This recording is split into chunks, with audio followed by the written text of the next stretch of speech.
عبر الوداد البيضاوي إلى ربع نهائي دوري أبطال إفريقيا رغم تعادله دون أهداف أمام نادي أيس فيتا كلوب على ملعب لا يصلح للعب كرة القدم، على ملعب اصطناعي وفي الثانية زوالا.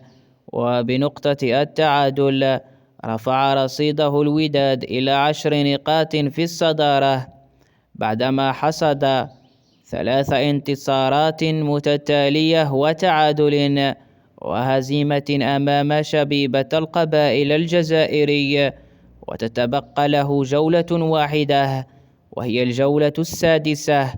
وبهذا التعادل عبر الوداد إلى ربع النهائي للمرة الثامنة على التوالي، بعدما حسم نادي صن داونز الجنوب افريقي تأهله إلى الدور المقبل من عصبة الأبطال الإفريقية.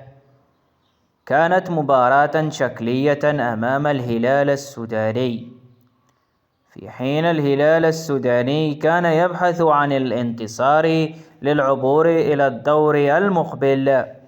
وبنقطة التعادل رفع رصيده صن داونز إلى النقطة 11 ب3 انتصارات وتعادلين، ورفع رصيده الهلال إلى النقطة 10. ولم يستفد الهلال السوداني من هدية في آخر الدقائق، أي في الدقيقة 90، عندما أعلن الحكم على ضربة جزاء لم يترجمها اللاعب السوداني إلى هدف، ليتم حسم التأهل إلى الجولة الأخيرة عندما سيلاقي الأهلي المصري في القاهرة.